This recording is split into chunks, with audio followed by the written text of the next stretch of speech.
लक्ष्मी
शिवे नमः शिवाय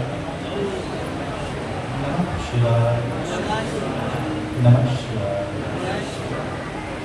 भैया आपको मेरी आवाज बोले शंकर भगवान की जय, बोले शंकर भगवान की जय।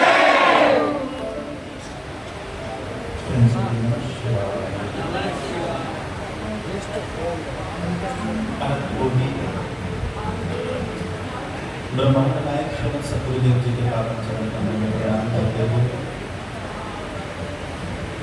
पतित पावन भूत पावन भगवान श्री महादेव जी के पावन चरण कमल में प्रणाम करते हुए पतित पावन भूत पावन अनंत बलवान श्री हनुमान जी महाराज के पावन चरण कमल में प्रणाम करते हुए स्थान देवता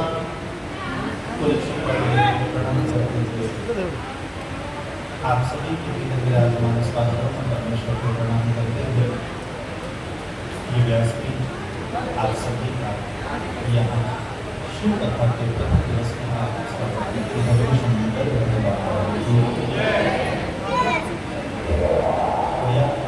प्रथम दिवस की कथा आरंभ होने जा रही है। मेरा सबसे निवेदन है कार्यकर्ताओं से और श्रोताओं से कि जब व्यासपीठ की सेवा आरंभ होते होगा अपने पांडालों शांति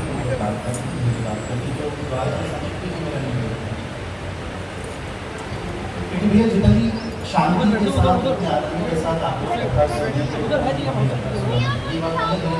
आपका किसी हिमाचली कथा के साथ परिचय वहाँ होगा ये संभवतः और प्रयास करेंगे कि मेरी साधना की सेवा में जितना बोलना कृपा हो जितना श्री गुरुदेव के परम दास को प्राप्त है आपके साथ काम करने का प्रयास ये जयकार थोड़ा सा बोले शंकर भगवान की बस ऐसा सोचना जितने कम से कम किसी नेता जी के रैली में जय घोषणा करते हैं हमारा नेता कैसा हो बना पड़ा कैसा हो उन नेता से भी ऊपर महानेता अपने सुनते हुए और एक चीज का विशेष ध्यान रखना मेरा विनम्र निवेदन है ये बात अपनी बुद्धि से सर्वथा निकाल देना कि कथा करने में बैठा हूँ भोलेनाथ मेरे पीछे बैठे हैं कथा सुनाने वाले यही ही है हम निमित्त बनाए आओ करें प्रवेश श्री शिवपुराण के प्रथम दिवस सबसे पहले आप लोग जानते हैं भैया श्री झारखंडेश्वर महादेव श्रृंगार समिति के तत्वावधान में आपके इस हैदराबाद नगर में बड़ा सुंदर कार्य हुआ अधिक मास चल रहा है चल रहा है। ये बात अलग है मुझे आज यहाँ आए तीसरा दिन हो चुका और अब तक श्री झारखंडेश्वर महादेव के बच्चों का सब नहीं मिला।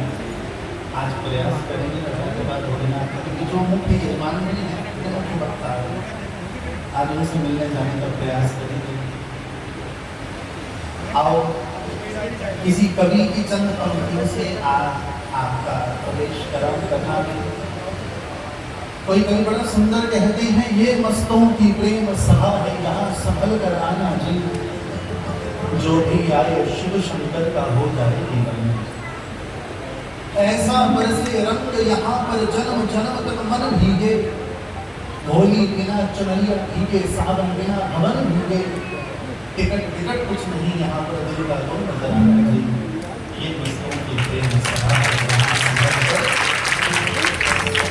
यहाँ न झगड़ा जात पात का झंझट का मजहब का एक यहाँ पर प्यास सभी की एक ही प्याला सबका यहाँ नाथ से मिलना हो तो पर्दे सभी हटाना जी ये भक्तों की प्रेम सभा है यहाँ संभल कर आना जी। और अंतिम पंक्ति सुनना चार धाम का पुण्य मिले इस दर पर शीश झुकाने में चार धाम का पुण्य मिले इस दर पर शीश झुकाने में मजा कहाँ तो जीने में तो मजा यहाँ मर जाने में हाथ खोल कर मौत यहाँ पर चाहे खुद मर जाना ये अमरों की प्रेम सभा है यहाँ जो भी आए सुंदरता हो यहाँ आने का कर्तव्य तुम्हारा और तुझे शिव से मिलाने की सेवा भैया मुझे नहीं पता आपके यहाँ कथा का क्या हिसाब किताब चलता है, किस पर्सपेक्टिव के साथ कथा चलती है, हमें नहीं पता, पर प्रयास करूंगा जैसा आप लोगों का भाव है कि मूल शिव पुराण से बाहर होना चाहिए। ये मेरे जीवन की 227वीं सेवा है और उत्तर प्रदेश की धरती पर इससे पहले भी कई बार आ चुके हैं। हाँ, आपके जिला बुलंदशहर में प्रथम बार आए, शायद भोलेनाथ की कृपा होनी थी, हमें सेवा का अवसर मिलना था। बस आप लोगों से प्रार्थना करूंगा कि जब तक 3-4 घंटे ये सेवा चले, आप लोगों ने बीच पर आनंद लेना है। और एक बात अभी से अपनी बुद्धि में बिठा लो, इस समय पांडाल में केवल 2 व्यक्ति बैठे हैं, सिर्फ 2, एक तुम, एक भोलेनाथ, तीसरा कोई नहीं। जब मन में ये भाव रख के पांडाल में आओगे, कथा का असली आनंद ले पाओगे। नहीं तो यही सोचोगे कि अगर मैंने ताली बजाई तो चाची पता नहीं क्या बोलेगी, ने ताली पता नहीं क्या बोले, चाची को भी छोड़ो, ने ताई को भी छोड़ो, 4 घंटे के भाव से यही सोचकर इस पांडाल में आना है। तुम केवल केवल केवल अपने परम पिता परमात्मा से मिलने हैं, उनसे तो प्राप्त करने हैं। भोले शंकर भगवान की शतान भर कोई नहीं करा, लगता है 2-2 पूरी ज़्यादा खा पहले भूल होते हैं। इतनी भी मत खाते हैं कि कथा में सो जाओ, इस बात को कोशिश करो।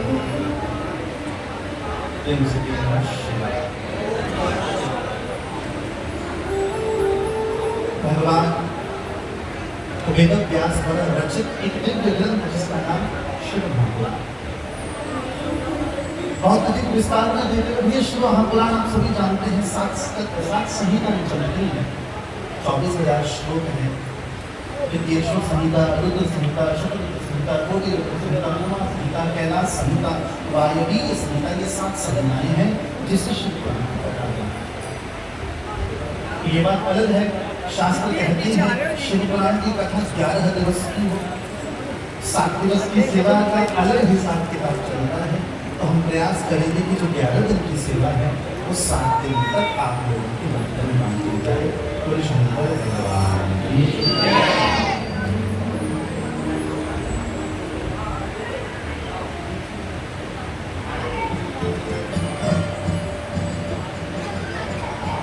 अतः आप लोगों को इस बात का विशेष ध्यान देना पड़ेगा भैया कि कथा में आप लोग शिव की बात करें, शिव से बात करें।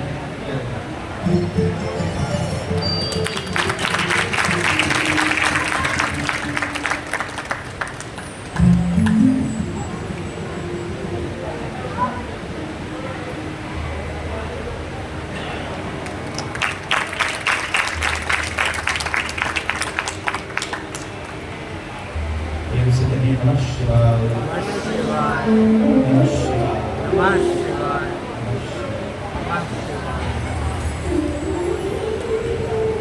कथा की धारा आरंभ होती है प्रयागराज से।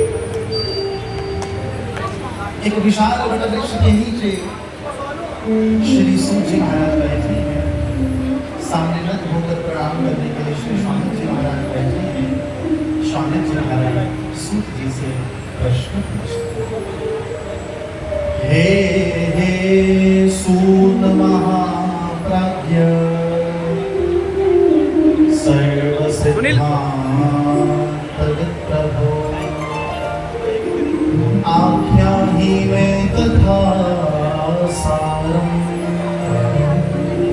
पुराणानां विशेषतः। श्री शौनक जी महाराज सूत जी से कहते हैं, गुरुदेव कृपा करके हमें कोई ऐसी कथा सुनाने की कृपा करें, सूताख्याहि कथा सारम पुराणानां विशेषतः, जो पुराण का सार हो, ऐसी कोई कथा हमें सुनाने की कृपा करें। हे सूत, आख्याहि में कथा सार। भैया श्री सूत जी महाराज बड़े भाव से आनंदित होकर कहते हैं, ऐसी कथा केवल और केवल श्री महापुराण की कथा। भैया यदि आप लोग ऐसे ही पांडाल के बीच में बातचीत करते रहिए तो कठिन हो जाएगा मेरा विनम्र। कोई बहुत अधिक संख्या नहीं है आप लोगों की, तो शांति की नितांत चाहिए, शांति को पांडाल में इतनी सुंदर व्यवस्था की गई है। 3-4 घंटे के से मेरा विनम्र नहीं है, मैं बहुत कटु शब्दों में नहीं बोलना चाहता इस बार।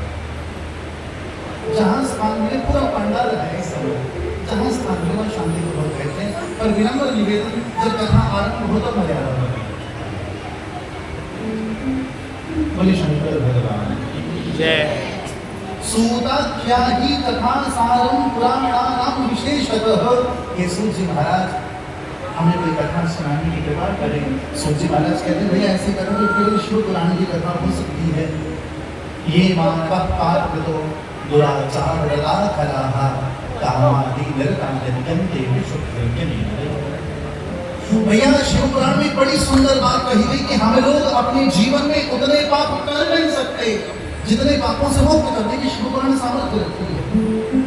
ये मानव पाप कृते दुराचार रला खला कामादि निरता नित्यं ते विशुद्धंजनी। कि जो प्रतिदिन पाप करता है मनसा वाचा कर्मणा तन से मन से वाणी से, वो व्यक्ति भी इस कथा के प्रभाव से मुक्त होने की समर्थ है। यानी तुम्हारे जीवन का पाप उतना बड़ा नहीं है जितनी बड़ी महिमा शिव महापुराण की कथा है। और इसका ये नहीं है कि आज पाप किया कल शिव पुराण सुना, फिर आज पाप किया फिर कल शिव पुराण सुना, 2-4 दिन तो भोलेनाथ छोड़ देंगे, फिर तुम स्पेशल कोटा में डालेंगे।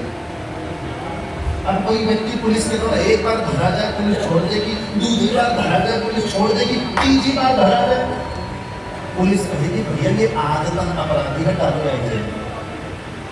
उसी प्रकार याद रखना, पश्चाताप भी 1 बार 2 बार 3 बार काम करेगा, परमानेंट काम नहीं करेगा।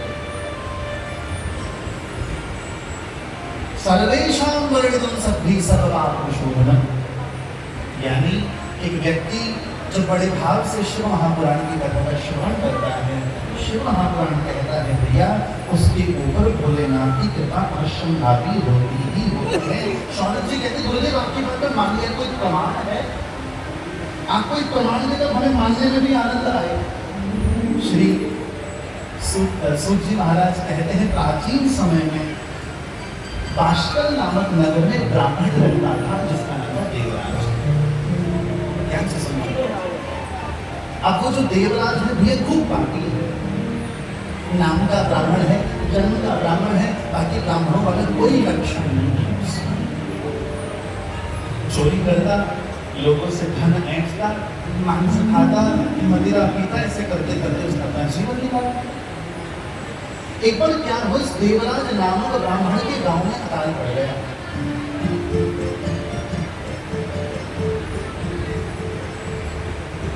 और ये भैया अपने घर से दूर चला गया। एक जगह पर प्रतिष्ठानपुर, प्रयागराज के पास एक जगह है जैसे कहते हैं झूंसी, कहीं कहीं वर्णन मिलता है झूंसी को ही प्रतिष्ठानपुर कहा जाता है। वहां पहुंच गए और भैया अचानक वहां पहुंचकर इसे ज्वर चढ़ गया, बुखार चढ़ गया, कहीं जा नहीं सकता था, तो किसी शिव मंदिर पर बैठ गए और शिव मंदिर में शिव पुराण की कथा हो रही थी। न चाहते हुए उसे सुननी पड़ी, न चाहते हुए। भैया आवश्यक नहीं है पंडाल में बैठा हुआ हर व्यक्ति कथा सुनने के आया हो, कहीं सोने की इच्छा से आए होते हैं कि भैया घर वाला इसी काम नहीं कर रहा, यहाँ पर मैरिज हॉल वाले ने तो 20 क्यों लगा करके मजे से सोएंगे। हमें सोने का भी भैया व्यासपीठ कहती है पंडाल में सोने के लिए आना हो, आओ स्वागत है। क्या पता भोलेनाथ प्रेरणा करके कोई शब्द तुम्हारी बुद्धि में डाल दे, तुम्हारा जीवन कर दे, क्योंकि परिवर्तित होने के लिए भगवत प्राप्ति के लिए एक शब्द भी काफी। अब बुखार से उसका शरीर तप रहा है, ज्वर से उसका शरीर तप रहा है, तो धरती पर लेटा हुआ है, कथा बचे कथा बांट रहे हैं, फिर नाक में घुसकोड़ के कथा सुन रहा है, लेकिन सुनने की इच्छा तो है ही नहीं, जा सकता है, भाग सकता है। और वर्णन मिलता है कथा सुनते सुनते इसके कान छूटे। इसे लेने यमदूत आए, यमदूतों ने जैसे ही इसे पाश में बांधा, यमदूत इसे ले जाने लगे, डबडबडबडू का निनाद करते हुए शिव के गण आए, रुको कहाँ लेकर जा रहे हो? महाराज ये 1 नंबर को पापी है, सर्टिफिकेट पापी है, हम इसको नर्क लेकर जा रहे हैं, आप इसे नर्क लेकर नहीं जा सकते, ये शिव के धाम जाएगा। ये सुना तो भैया यमदूत तो पेट पकड़ पकड़ के हंसने लगे, महाराज इसका एक पुण्य तो बताओ, एक हम इसके 10 बार आपको गिनाते थे, हम इसे नरक लेके जाएंगे। तो जीवन भर पाप किया, मांस खाया, मदिरा पी, चोरी की, डकैती की, लूटखोरी की, आप बताओ इसने कौन सा पुण्य किया? शिव के दूत बोले भैया वो हमको कुछ नहीं पता, ये शिव मंदिर में मरा, शिव के सामने मरा, शिव की कथा सुनते हुए मरा, इसकी ये 3 पाप, इसके 3 पुण्य, इसके सारे पापों पर भारी पड़ रहा है। और इसके 3 मात्र पुण्य के कारण इसे शिवलोक की प्राप्ति हुई। देवराज सुन रहा है भैया, न चाहते हुए मैंने शिव का भजन किया, यदि चाहकर किया होता तो क्या मिल जाता? भैया जगत में पूजे जाने वाले सभी कंकर नहीं होते, जगत का जहर पीने वाले सभी शंकर नहीं होते। याद रखना, इस कलयुग में कृष्ण का अपना स्थान होगा, किसी देवता की कोई तुलना नहीं। और हम शिव की सेवा लेकर बैठे हैं, शिव की चर्चा लेकर बैठे हैं, शिव की बात करेंगे भैया, एक कदम तुम भोलेनाथ की ओर बढ़। एक आप लोगों ने कहानी सुनी होगी, जरा प्रेम से कहो नमः शिवाय, जम के कहो नमः शिवाय।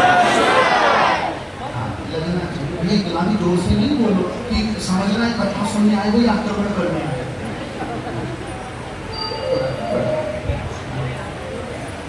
एक बार क्या हुआ, एक चोर शिव के मंदिर में गए, क्या ढूंढ रहे? सोना चांदी। अब भैया सोना चांदी आपको मैया जी के मंदिर में मिलेगा, कन्हैया जी के मंदिर में मिलेगा। अब भोलेनाथ में क्या मिलेगा? ये भस्म। तो बड़े प्रेम के चोर आधी रात को कभी पाँव मंदिर में गया, इधर देखे कोई नहीं, इधर देखे कोई नहीं, सामने देखे कि बड़ा सा शिवलिंग, बस चोर सोचे भूल गए पर खाली हाथ नहीं जाएंगे। अब चोर इधर देखे उधर देखे, उधर देखे, चोर को कुछ ना देखे। अंत में चोर की नजर पड़ी भगवान शिव के ऊपर, खूब बड़ी घंटी टंगा रखी थी। चोर ने कहा चलो भैया भागते घुरती रंगोटी से ये घंटी लेके जाएंगे आगे। भैया आज क्या हुआ? और चोर कहता है ये घंटी हम लेकर तो जाएं, पर ऊपर चढ़े कैसे? आप लोगों ने सुना ये कथा, बड़ी आनंद की कथा है। हम चोर ने इधर देखा चढ़ने में, भैया कोई स्टूल होगा नहीं। अंत में जब चोर को कुछ ना सूझी, चोर ने दोनों पैर भोलेनाथ के माथे पर धरे, न ऊपर चढ़ गया घंटी उतारने को। शिव भी डम का निनाद करते प्रकट हो गए, बोल शंकर भगवान की जय। अब तुमने तो जयकारा लगाया, चोर बेचारा कंफ्यूज हो गया। भोलेनाथ कहते भक्त वरदान मांगो। भक्त बोला कौन सा भक्त ने कहा एक वरदान? भोलेनाथ कहते तुमने मेरी तपस्या की। चोर बेचारा बड़े प्रेम से बोला महाराज सच सच बताओ, ऐसा तो नहीं किसी और चेला के पास जा रहे हैं, हमारे पास आ गए? भगवान कहते क्यों, हम तुझे वरदान देने आए हैं। चोर बोला हमने ऐसा क्या किया? भोलेनाथ बोले कोई हमें फूल चढ़ावे, कोई फल चढ़ावे, कोई दूध चढ़ावे, तो खुद ही चढ़ गया। भैया बोलते बड़ा भक्त कौन होगा? उससे बड़ा भक्त हमारे कौन हो सकता है जिसने अपना तन मन धन, भैया किससे भोला? आप बताओ कि देवता हो सकता है? याद रखना, मैं किसी देव की कोई तुलना नहीं करूंगा, क्योंकि मैं नारायण संप्रदाय से दीक्षित हूँ, श्री संप्रदाय से दीक्षित हूँ। हमारे को नारायण उपासना चलती है। हिमाचल का रहने वाला हूँ, जो शिव की धरती है, जगदम्बा की धरती है, आप लोग जानते हैं। वो श्रीखंड महादेव की कैलाशमणि महेश की धरती है, वो नैना देवी ज्वाला जी चिंतापूर्णी की धरती है। तो किसी देव की कोई तुलना नहीं करने आया हूँ। बस इतना कहूँगा, सब देव होंगे, महादेव एक ही है भैया, जिनकी सेवा के लिए तुम भी आए हो, मैं हम भी आए हैं। प्रेम से कहो हर हर महादेव। ईश्वर की कथा करना सभी ईश्वर की कथा करना।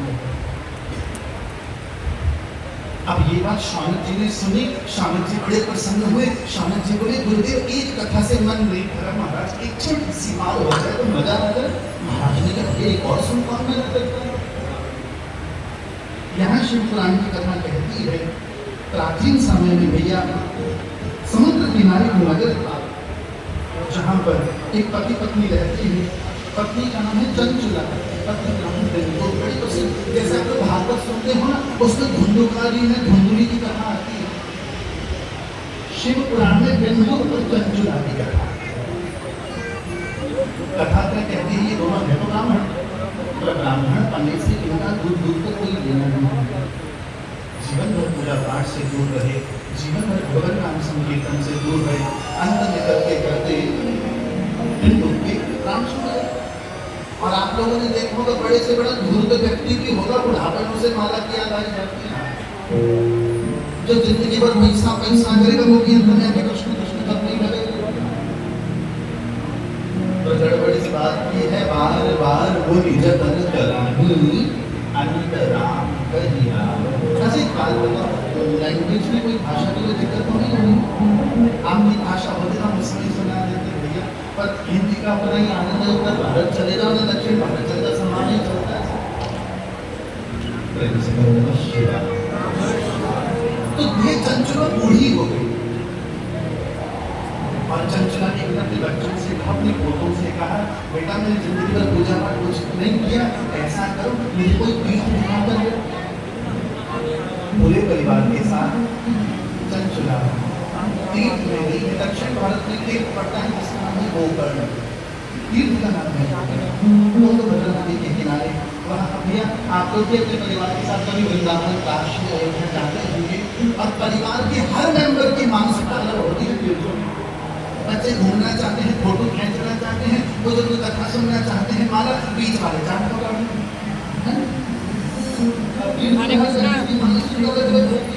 उसी प्रकार चंचला के जो बच्चे हैं वो अलग निकल गए, जो पोता है वो अलग निकल गए।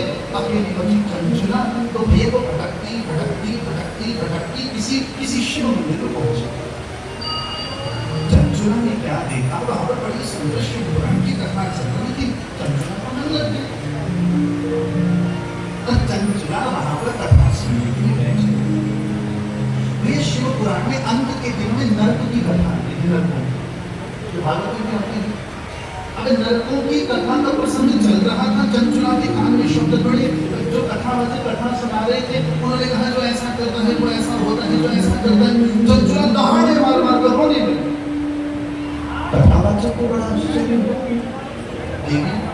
क्या हुआ? चंचला ने कथावाचक के चरणों में शीश रखा है, महाराज कृपा करो, कृपा करो, कृपा करो। देवी बोल तो सही, हुआ क्या? भोलेनाथ की शपथ में प्रयास करूंगा कि तेरे कृष्ण की निवृत्ति करो। चंचला कहती है मेरा पति पूरी जिंदगी पाप करता करता मर गया, मैंने भी पूरी जिंदगी कोई पुण्य नहीं किया, कुछ ऐसी कृपा कर दो। क्योंकि मुझे पता है जिन जिन नरकों की श्रेणी आपने बताई उसमें हमारा नंबर पक्के वाला है।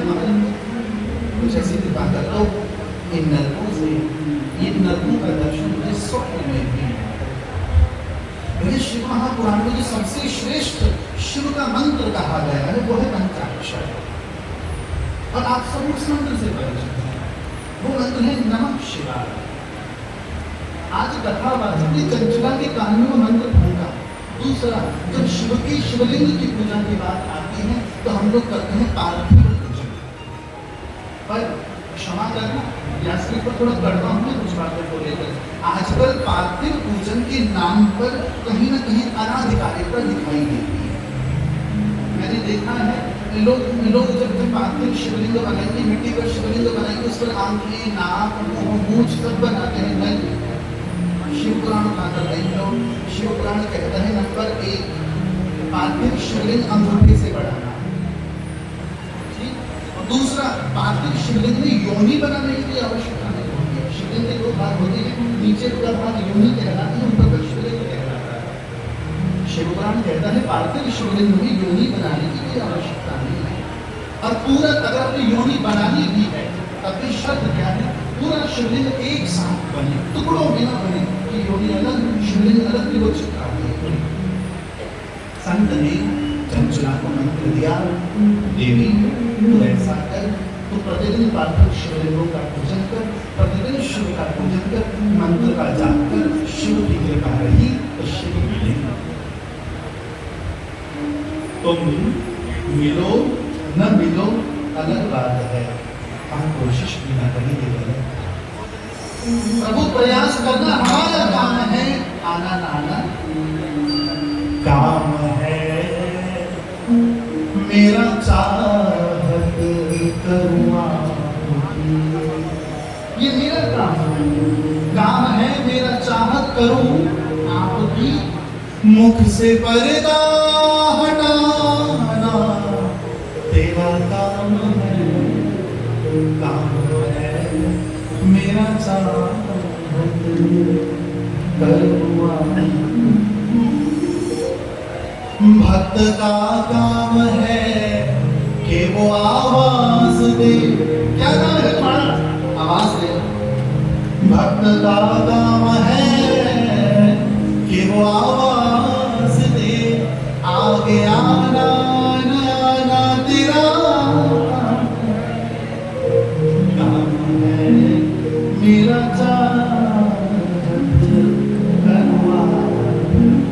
तो चंचला तू भजन कर। यदि नाथ का नाम दयानिधि है तो दर्द मिलेंगे कभी नाथ। वे मिलेगा। विश्व भक्ति के पथ पर सबसे बड़ी कोई वस्तु है वो है विश्वास।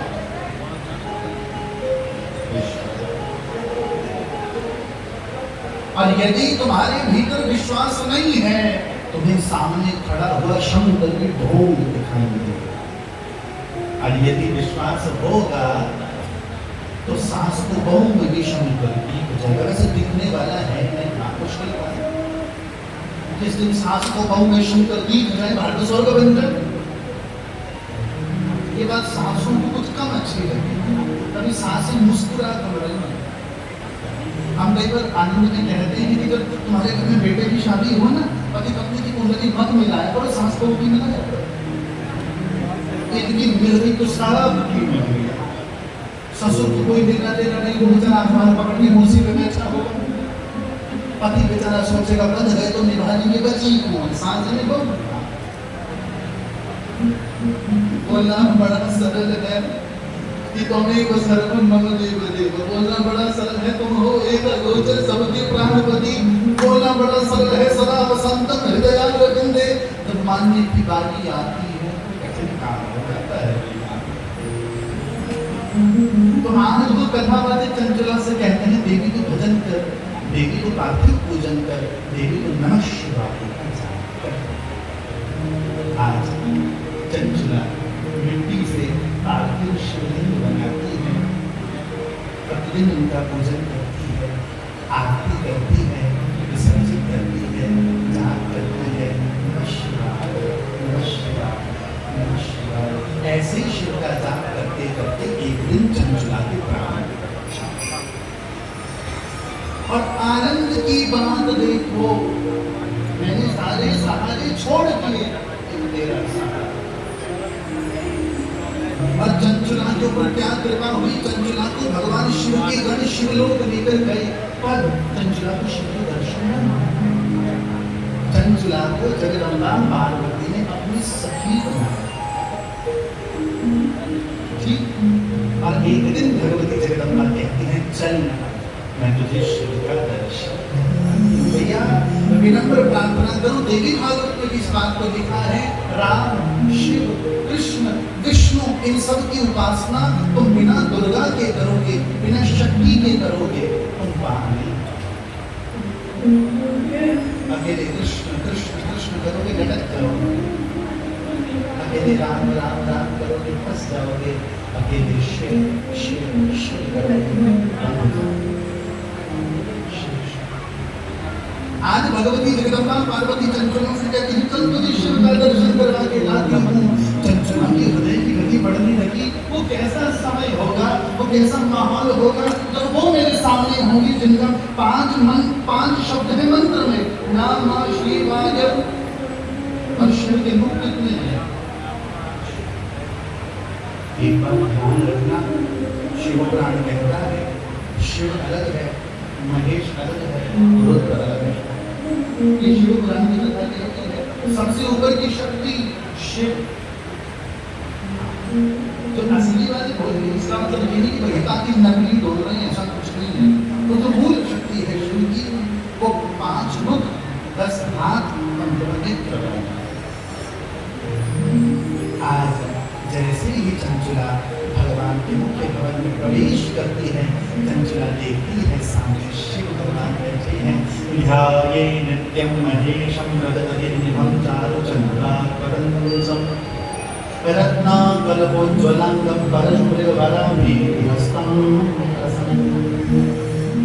पद्मासीनो समन्तास्तुतममर्गणैः व्याघ्रकृतं वसा विश्वाद्यं विश्व शिववन्द्यं नीलवरधरं पंचवक्त्रं त्रिनेत्रं। आज चंचला भगवान शिव के चरणों में प्रार्थना करती हो, मैंने सारे सहारे छोड़ दिए, एक तेरा सहारा काफी है। मैंने सारे सहारे छोड़ दिए, एक तेरा सहारा। ओ मैंने सारे सहारे छोड़ दिए, एक तेरा सहारा काफी है। मैंने सारे सहारे छोड़ दिए, एक तेरा सहारा काफी है। ओ एक तेरा सहारा काफी है।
से तुम्हारा नाम लिया, इस जग में बहुत इल्ज़ाम दिया।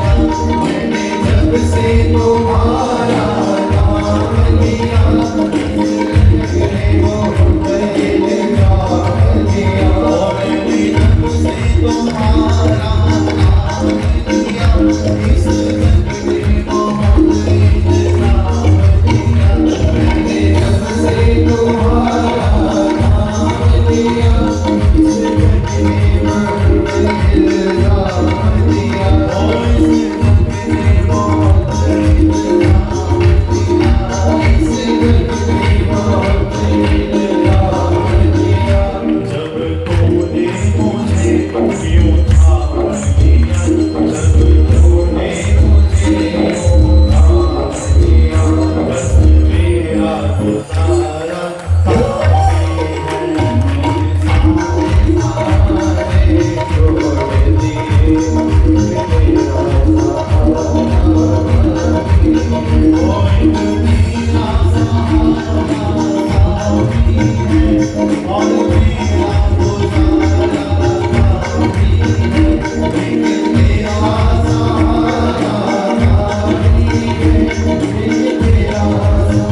सहारा काफ़ी है, लेकिन मेरा सहारा काफ़ी है।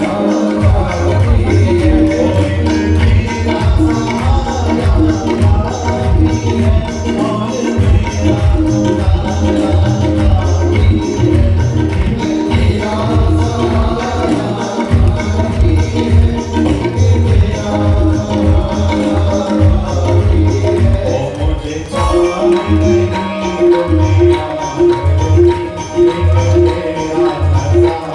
ओ मुझे सारे सहारे छोड़ दिए, लेकिन मेरा सहारा काफ़ी है। मैंने सारे सहारे छोड़ दिए, लेकिन मेरा सहारा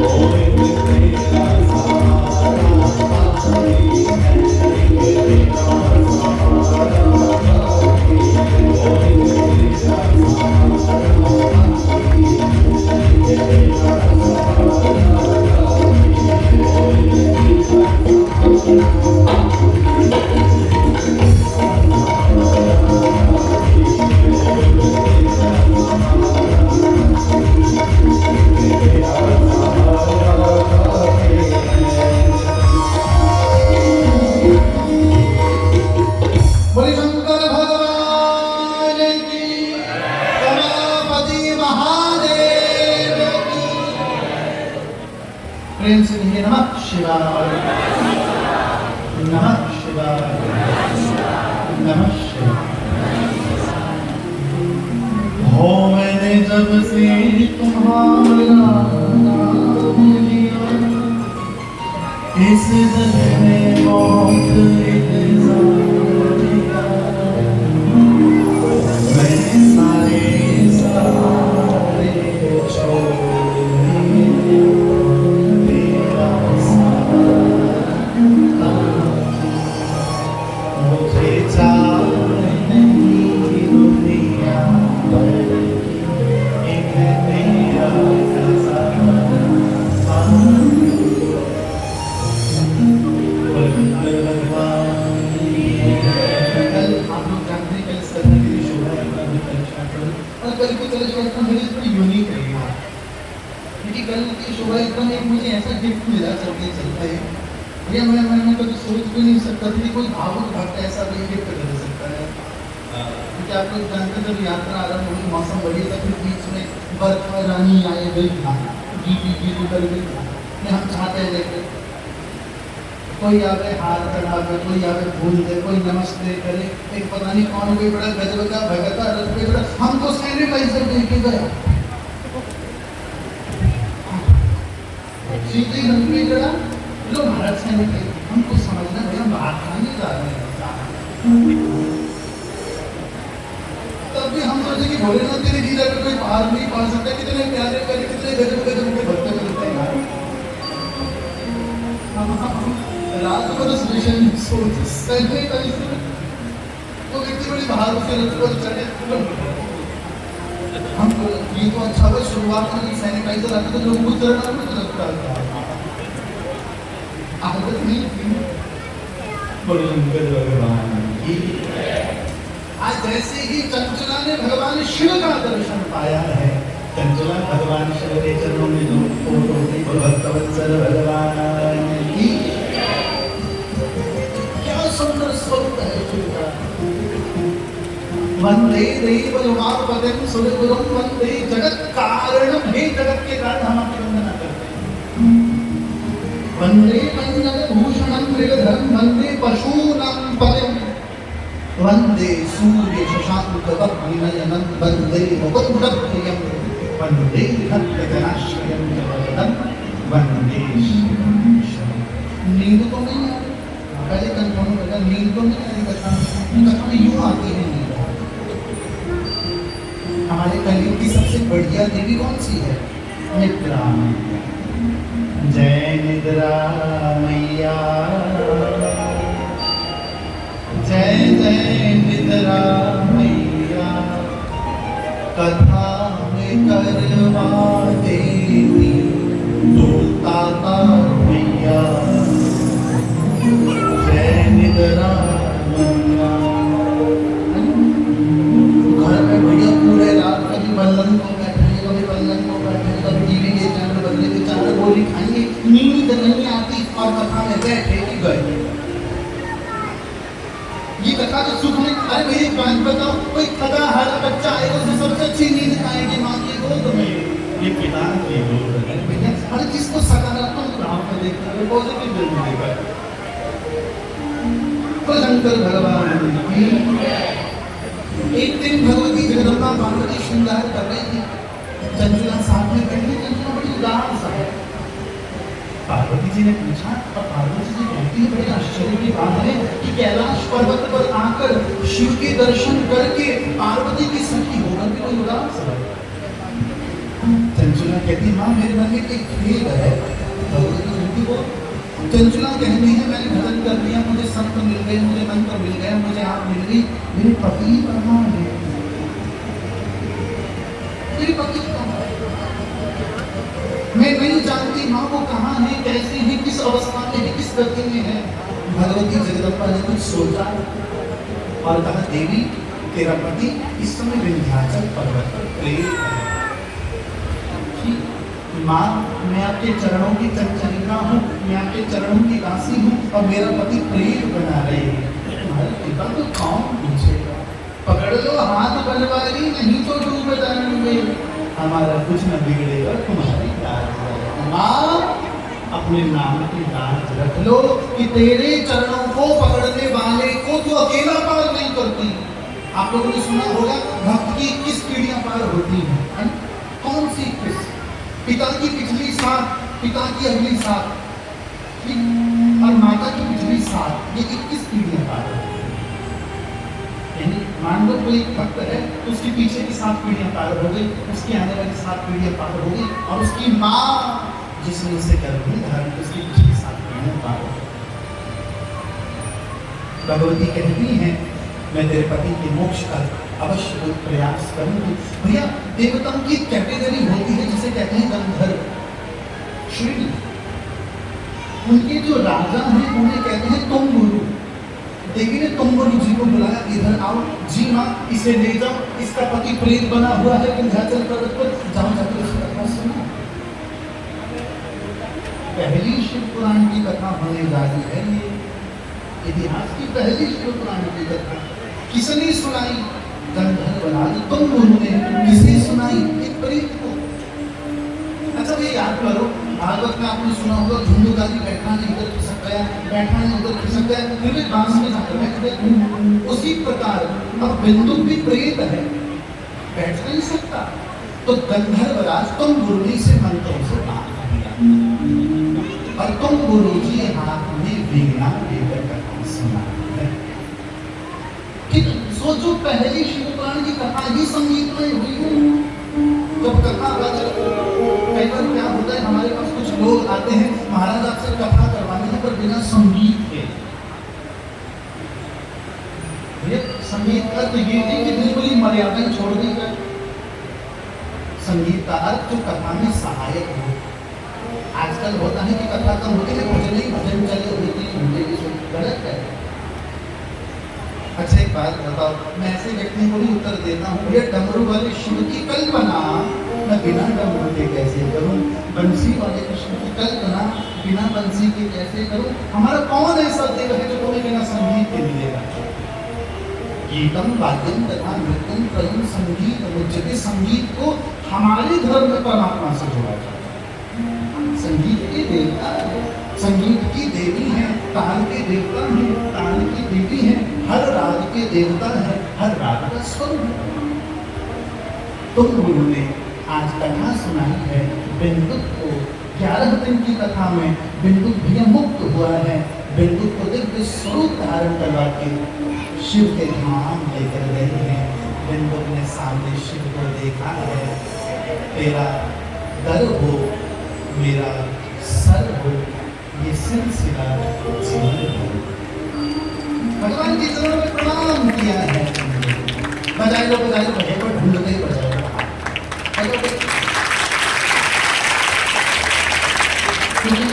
आगों का ध्यान कथा में नहीं है। जैसे उनकी बगल वाली चाची में ताली बजाई वो भी शुरू हो जाती बजाएगी, किसी अच्छी बात पे बजाई होगी चाची में भैया कथा में ध्यान दो। हाँ क्योंकि एक लोग भैया हम देख रहे हैं वो बस लुढ़कने की बात नहीं और गड़बड़ इस बात की कि मैया है हृष्ट पुष्ट और बगल में बैठी है दुबली पतली मैया ने दुबली पतली वाली में लुढ़की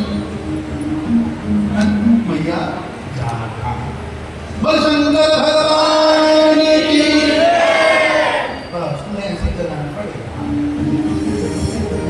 और एक बात ध्यान रखना, कथा की समाप्ति पर कभी ना कभी प्रश्न पूछूंगा कथा से रिलेटेड। हाँ और व्यासपीठ की ओर से उपहार मिलेगा। इस चक्कर में कथा सुनो तो सामने ऐसे आज बिंदु दिव्य शरीर धारण करके भगवान शिव के धाम पधारा है। यहाँ भैया अंतिम अध्याय में कथा आई है कि शिव पुराण की कथा कैसे करनी चाहिए। कथा कैसे देखो, वर्तमान के समय शिव पुराण को खूब प्रचार है। बिल्कुल छोटे बड़े अनेक मंच पर शिव पुराण की कथा होती है, बिल्कुल होती है, पर शिव पुराण में कथावाचक के लक्षण दिए गए हैं, कथा के लक्षण दिए गए हैं। कहीं ऐसा ना हो कि इस कथा के चक्कर में मूल पक्ष रह जाए। भैया आप मैं पुनः निवेदन करूँ, आपकी यहाँ से क्या हिसाब के करूँ मुझे बहुत नहीं पता। मैं पहाड़ों से आता हूँ, हिमाचल से आता हूँ। अभी 2 दिन पहले ही हम हिमाचल में ही रामकथा का विश्राम करके आए। तो हमारे ये परंपरा रहती है कि ये वाला पक्ष भले ही छूट जाए कथा का, पर कर्मकांड का पक्ष और मूल पाठ का पक्ष छूटना नहीं चाहिए। यही कारण है यहाँ पर मैं 3 ब्राह्मणों को लेकर आता हूँ, 2 केवल मूल पाठ की सेवा करेंगे। अतः ध्यान रखिए भैया, कथा यज्ञ है। आपकी ये कथा श्री झारखंडेश्वर महादेव के निमित्त हो रही है। और ध्यान रखना इस बात का, जब जब तुम्हारे घर में कोई पूजा पाठ होता है तो देवताओं को कथा संतुष्ट नहीं करती, देवताओं को यज्ञ संतुष्ट करता है, देवताओं को माला संतुष्ट करता है। पूजा पाठ का पक्ष कहीं कमजोर नहीं होना चाहिए, इस बात को गांठ बांधो। भले ही तुम्हारे घर में सत्यनारायण जी की कथा हो, कर्मकांड का पक्ष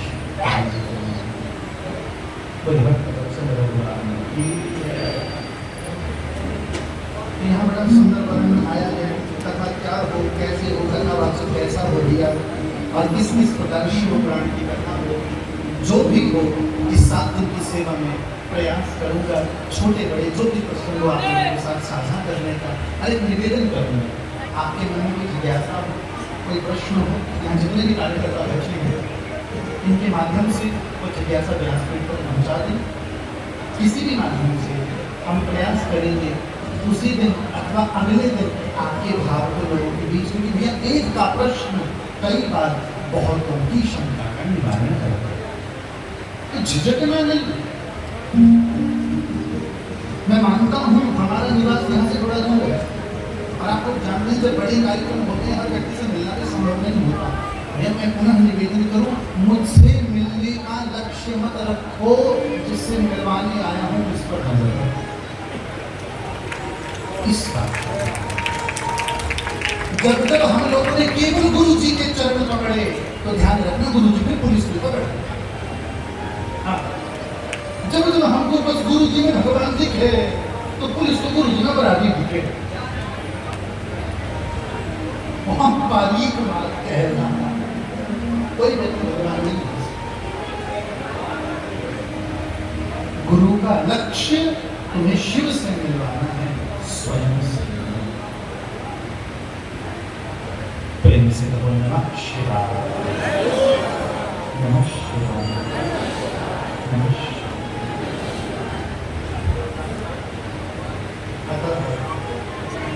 आओ आपको लेकर चले श्री शिव महापुराण की 35 संहिता को। यहाँ जितने भी मंडल वाले बैठे हैं, मैं पूरी बात अंदर की बात तो नहीं बताऊंगा, पूरी उन्हें अंदर की बात बताऊंगा तो बड़े हो जाएगी। बस ध्यान रखना कि हम पिछले साल हम कहीं शिव पुराण की सेवा में थे, तो हमारी एक वीडियो खूब वायरल हुई और हमें बहुत भक्तों ने निवेदन किया यहाँ पर भी कि महाराज वो बात जरूर बोले। हमें तो मेरे को आज का ही पसंद है, भगवान शिव की आरती के हमारे वक्ता भी खूब वायरल हुआ था उस समय। तो आज का भी वो प्रसंग है और कुछ समय के बाद वो प्रसंग आएगा, तो उस चीज का भी आएगा। यहाँ भगवान वेदव्यास मूल शिव पुराण की कथा का श्री गणेश करने जा रहे हैं। आद्यंत मंगल अजात समान मायं गणेश राम रमात्मदेव पंचाननं तवनंच विनोदशीलं संभावये मनसि शंकरं विघ्नेशं। हम उन 5 मुख वाले शिव को प्रणाम करते हैं, जिनके लिए इस सृष्टि को बनाना, पालन करना, नष्ट करना खेल है। विनोदशीलम संभावये मनसि शंकरं। ऋषि ब्रह्मा जी से बात करते हैं, शिव को पाने का रास्ता बताते। और ये शिव पुराण की बात मुझे बड़ी सुंदर लगती है। आप अन्य ग्रंथों में चले जाओ, आपको भगवान को पाने के अलग अलग रास्ता मिलेंगे। शिव पुराण में भगवान शिव को पाने के 3 रास्ता बताए गए हैं और विश्वास के साथ करो, बड़े सरल है। श्रोत्रेण श्रवणम तस्य वचसा कीर्तनम तथा मनसा मननम तस्य महासाधन उच्यते। कान से भगवान को सुनना पहला रास्ता, मुख से भगवान का कीर्तन करना दूसरा रास्ता, और मन से भगवान को याद करना तीसरा रास्ता। कथा सुनो, हमारे या भजन गाओ, माला करो, मंत्र करो, वो मार्ग है। वो कुछ नहीं कर सकते तो कहीं अकेले कमरा में चले जाओ, भीतर से दरवाजा लगाओ, सांगत लगाओ, सामने अपने शिव को रखो, किसी घर के बाहर करो। ये तीसरा। और शिव पुराण में क्या था, छोटा मोटा नहीं है, महासाधन उच्यते। इसे महासाधन कहा जाता है, साधन नहीं कहा जाता, महासाधन। फिर यहाँ सनत कुमार जी का और वेदव्यास जी का संवाद आया है। वेदव्यास जी पूछते हैं, गुरुदेव एक बात तो बताओ, हर देवता की पूजा मूर्ति में होती है, शिव की पूजा शिवलिंग में क्यों होती है? तो ये यहाँ शिवलिंग के विषय में कहने जा रहा हूँ। वर्तमान में हमारे हिंदू समाज में शिवलिंग को लेकर भ्रांतियां बहुत हैं। 90 तुझे शब्दों में कहूंगा, मुझे कहना कम है, तुम्हें समझना ज्यादा। शिव पुराण के अनुसार तुम्हें भैया आजकल के समय में विडंबना क्या है, हिंदुओं को ही हिंदुत्व का पता नहीं। हम हिंदू कीर्तनों में ताली पीट लेते हैं, किसी जुलूस में जयकारे लगा देते हैं, राम और कृष्ण के बारे में कुछ नहीं। यही प्रसिद्ध है, यही मानते हैं।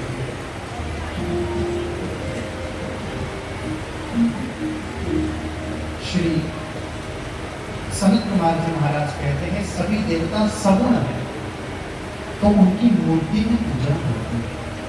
शिव सगुण भी है, निर्गुण भी है, तो शिव का जो सगुण स्वरूप है वो मूर्ति है, शिव का जो निर्गुण स्वरूप है वो शिवलिंग है। ठीक। दूसरी बात, फिर यहाँ सनत कुमार जी पूछते हैं कि शिवलिंग की पूजा अच्छी है, मूर्ति की पूजा अच्छी है? तो कहा गया मूर्ति और शिवलिंग दोनों में शिव की पूजा श्रेष्ठ है, पर मूर्ति की तुलना में शिवलिंग श्रेष्ठ है। आपके पास शिवलिंग ना हो, आप मूर्ति में उपासना करो। आपके पास मूर्ति और शिवलिंग दोनों उपलब्ध हो, आप शिवलिंग में उपासना करो। पर शिवलिंग न होने पर भी कुछ चीजों में तुम शिव की पूजा कर सकते हो। नंबर 1, शालिग्राम। शालिग्राम भगवान का ऐसा स्वरूप है, तुम उसमें किसी भी देवता का पूजन कर सकते हो। नंबर 2, अग्नि। अग्नि भी शिव का पूजन कर सकते हो। नंबर 3, जल। जल भी शिव का पूजन कर सकते हो। नंबर 4, सूर्य। नंबर 5, चंद्र। इनमें शिव का पूजन किया जा सकता है। ये व्यास जी सभी देवता सगुण है, किसी न किसी कर्म से बंधे हैं, उनकी मूर्ति है। शिव सगुण भी है, निर्गुण भी है, अतः शिव की मूर्ति भी है, शिव शिव। गुरुदेव कृपा करके बताने की कृपा करें कि शिवलिंग सबसे पहले प्रकट कैसे हो। भैया तुम्हारे मन की, तुम्हारे जीवन की एक बहुत बड़ी भ्रांति तोड़ने जा रहा है। एक बात पहले निवेदन कर दूं, मेरी कथा पचानी कभी कभी मुश्किल होती है लोगों को, पर छाती ठोक कर व्यास से कह रहा हूँ, मेरी कही गई एक बात का तुम मुझसे प्रमाण मान सकते हो। शिव पुराण समक्ष रखा है, गुरु कृपा से, गुरु परंपरा से व्यास मेरी कही गई किसी भी बात, भैया तुम्हें वो पसंद आए न आए, हमको कोई लेना देना नहीं। पर जो बात शिव पुराण में है, मैं कहूंगा जो शिव पुराण के बाहर की व्यर्थ बातें मुझे कहने की कोई इच्छा नहीं। क्योंकि आजकल हम लोगों को कथा के नाम पर नौटंकी ज्यादा अच्छी लगती है।